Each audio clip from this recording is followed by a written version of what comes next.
Aloha and welcome to the Goddess Corner. And here, your hosts, Jupiter 1111, and I will be discussing more of this beautiful, beautiful, beautiful topic, distortions of the mind. Ooh. Oh, How yes. how I torture myself so. I'm sure some of you have done the same. Um, Yes. you know, with all of this growth, like, yes, I've done a lot of spiritual work. Yes, I've done a lot of cleansing, but it still comes up, that repeating thought or that old pattern, something I thought I had worked out, but yet is still reoccurring, whether it be a limiting belief, like I'm just not good enough. I don't know if I can do this. There's so many others of us doing this, or there's so many other people doing this, and they're doing such a great job. They're already polished. They already have their following. Like, what do I do with myself? Should I even continue? Why am I doing this? Am I good enough? It reminds me of, like, going back to Saturday Night Live, the old skit, looking in the mirror. I'm good enough, and gosh darn it, people like me. So you got to give yourself your own pep talk. I'm gonna pat myself on the back because where nobody can touch nobody thanks to Right. COVID. We don't care. My family, like, okay, you all cootie free, we're cootie free. Okay, let's hug, because we haven't seen you in a while, and then we Oh, kind of get away from beautiful. each other. But the thing with the mind, and especially right now, when we're filming this, is a time where there is a lot of distortions. There's a lot of, which some coin as a false mirror. So what is that? That is you perceiving something as very, very true when it's not at all. So think about it as akin like an anorexic who sees themselves as fat, no matter how thin they are. They're having a distortion, a false mirror. The last episode I talked about how I saw my body, even though I saw it for what it was, but in my mind it was just like I felt gross in that, and for a few seconds until I got that the pow pow from spirit. And so I had that moment where spirit turned that around, but he'd used that by cascading in my mind with the truths of beauty, with divine truth.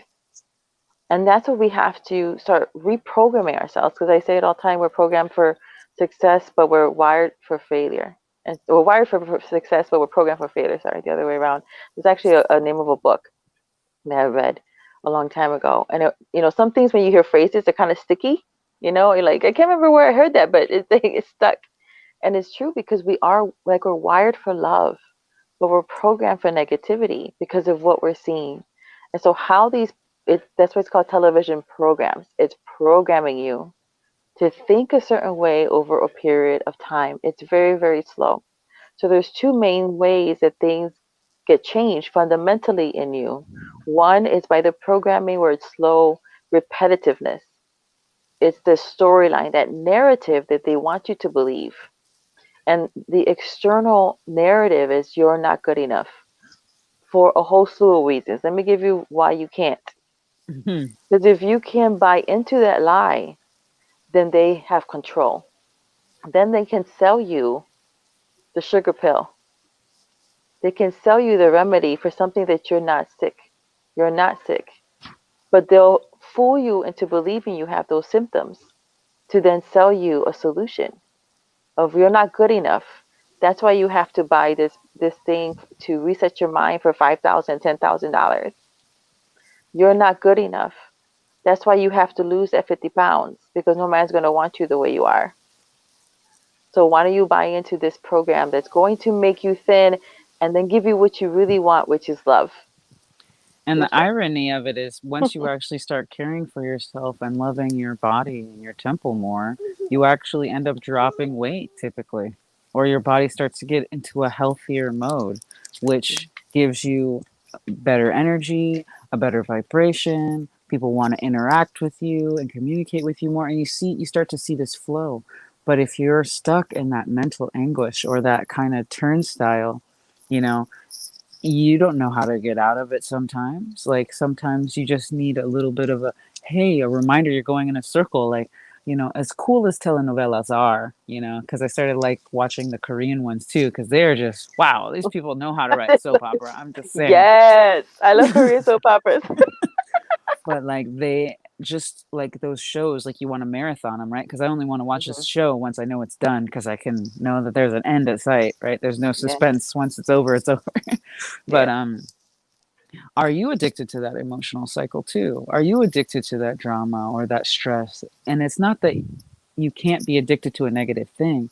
Your body just is used to that flux of hormones, and if you don't get that drop in your adrenaline, or the other levels of like cortisol, sometimes our bodies start to crave these things, and then we make up things where there is no drama. Imagine you're doing great. You're in a great place. Not all of us are, but if you're in a great place, it's okay to be happy. It's okay to be successful and to move forward. But sometimes we seek out that drama just to kind of help bring us back to something that we're familiar with. I find when I'm doing a lot of evolving, people around me want to check and balance that and put me back into that particular space, because they're used to that. Once I'm in a different vibration, then they're forced into change, or, they're forced into moving, and that can become uncomfortable too. Hmm. So, as you're going through the process of reprogramming yourself, right? Because you have to find out what works for you. There are several ways to get to the number nine. That's my favorite thing to say, because you can add, you can subtract, you can multiply, you can divide, you can do whatever, but you can always end up at nine if that's where you want to go. So if you're aiming at a better you have to put in the space of something that you've never felt before. It's okay for things to just be good and successful, and then you get even better, right? You have to just step into you, and that's always changing. So I want to ask her, because she is such a beautiful, growing, successful, amazing powerhouse of a woman.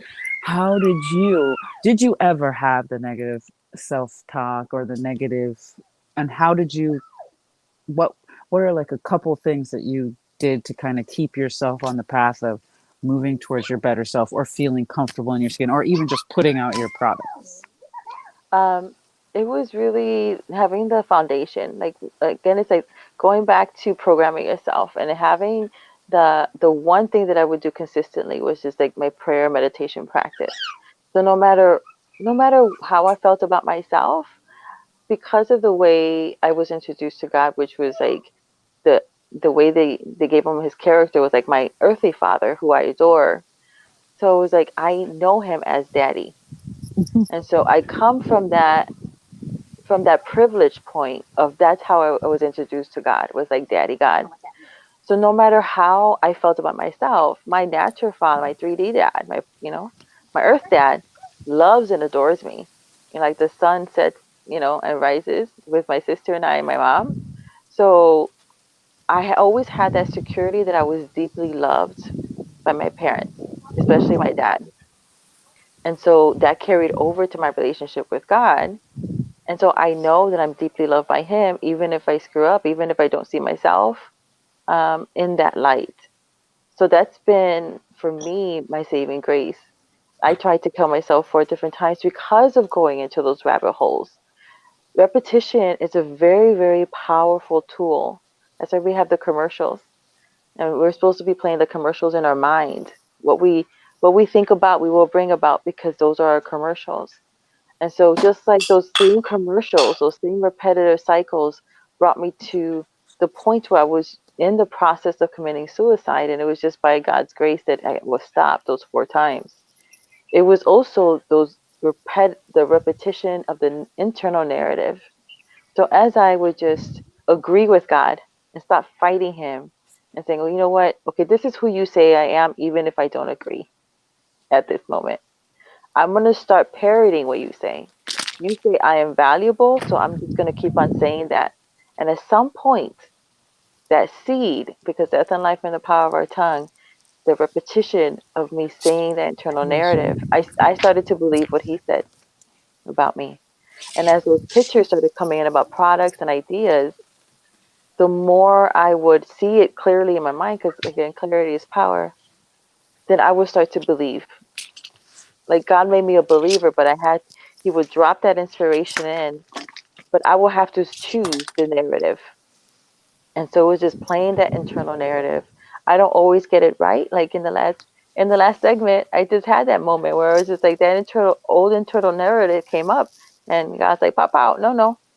He stopped the narrative. Like, what are you doing? No, we're not going there. You're not going to see yourself like that. But it was because of the narratives. And so even if you don't feel like you have that connection with God or source or whoever you're having it, that's really the baseline. What is the repetitive internal narrative that you're telling yourself? Because that's what can change. That's what you have control over. You may not have control over the narrative that just kind of pops up, but you do have control over the narrative that you choose to think about in the Hmm. present moment. So in the present moment, you can say, in this moment right now, I know, because now I'm mentally ascending, I know that I'm valuable. And so in this moment, is anchoring ourselves really to the present. You have to be able to do that. And one of the best ways is the repetition of the internal narrative, what you want to see. Hmm. You know, who is, whoever your source is, what is their narrative about you? Are you feeling valued? What are they saying about you? You know, what do you say about yourself? Are you in agreement? And even if you don't feel like it's true, okay, that's a fact. That's your emotion. It's energy emotion. That too will pass.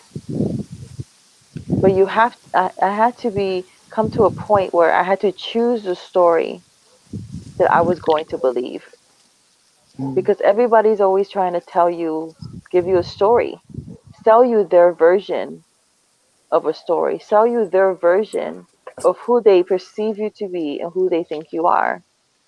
And it's like a newspaper. You don't have to buy it.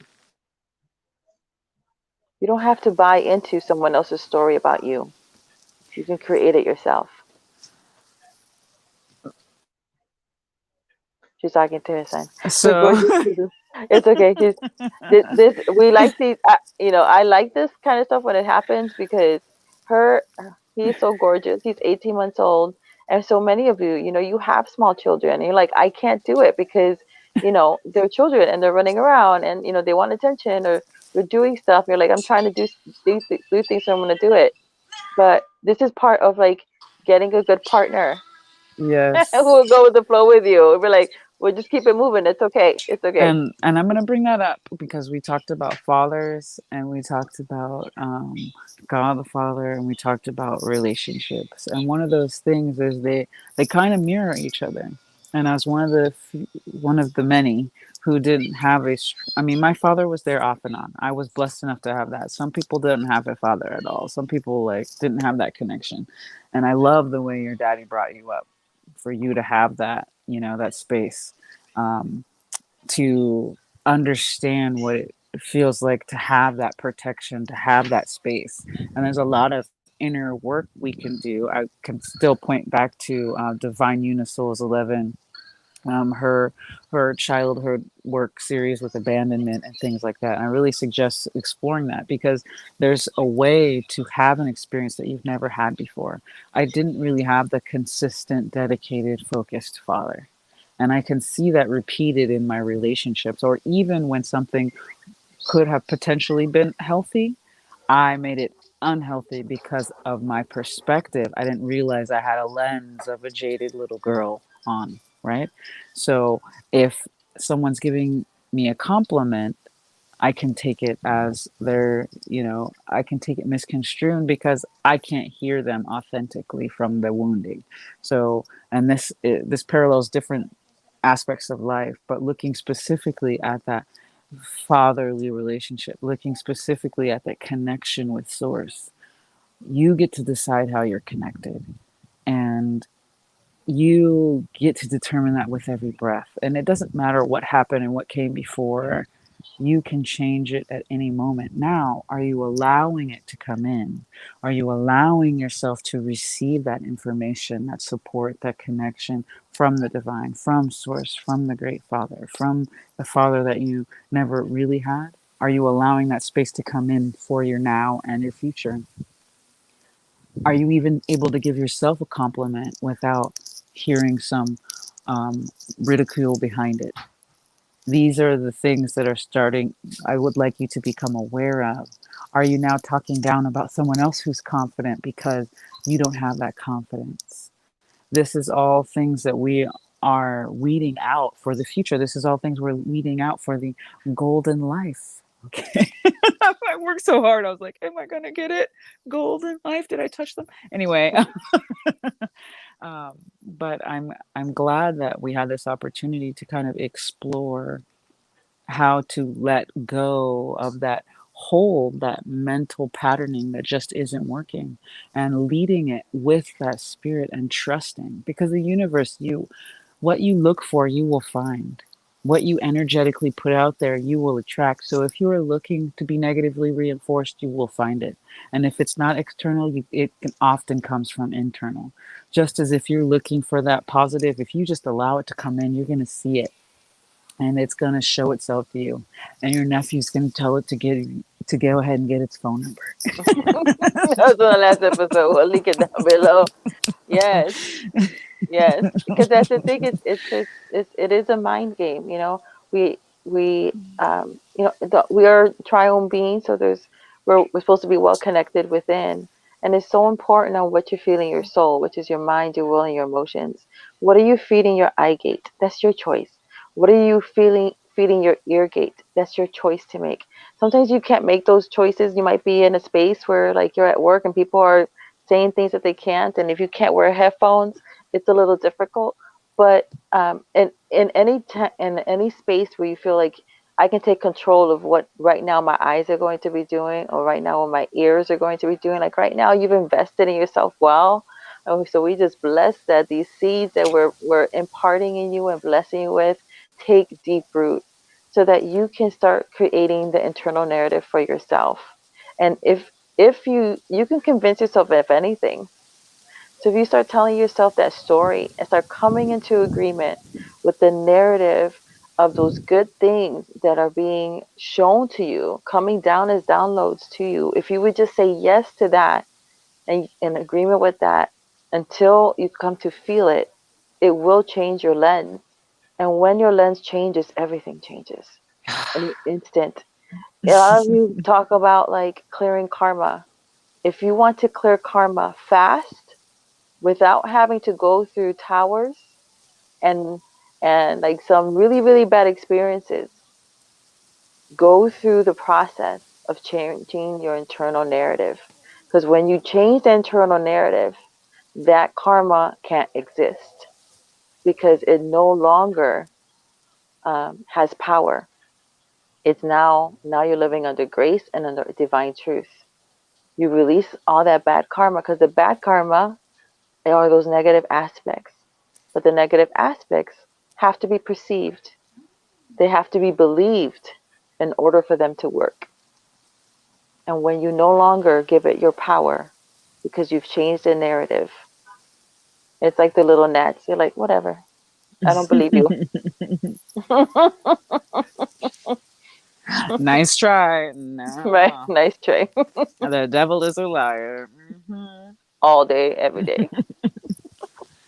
Did you want to wrap anything up? I think you said you wanted to wrap something up with I think we did, right? With Oh, well, the somatic, the body. right? Yeah. I Yes. feel like the episode's running long. We're supposed to do these short little blurbies, but it's Yes. cool.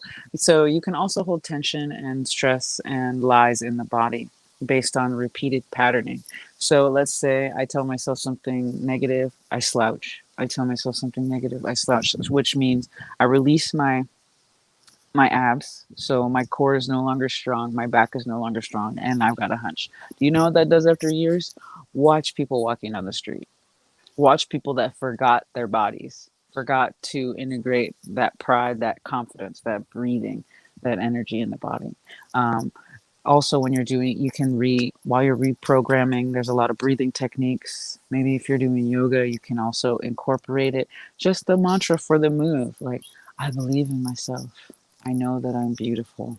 I'm here for a reason. Spirit always has me. God guides my footsteps. You know, with each little step, each little breath that you're taking, even as on a walk, like, I'm beautiful. My body is healthy. I am beautiful. You know, just something simple that helps release that tension, that hold of the repeated pattern of your mind in the body, because they do work hand in hand.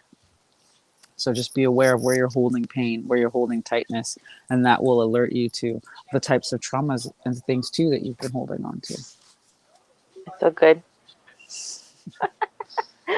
Well, we hope you enjoyed this segment of the Goddess Corner.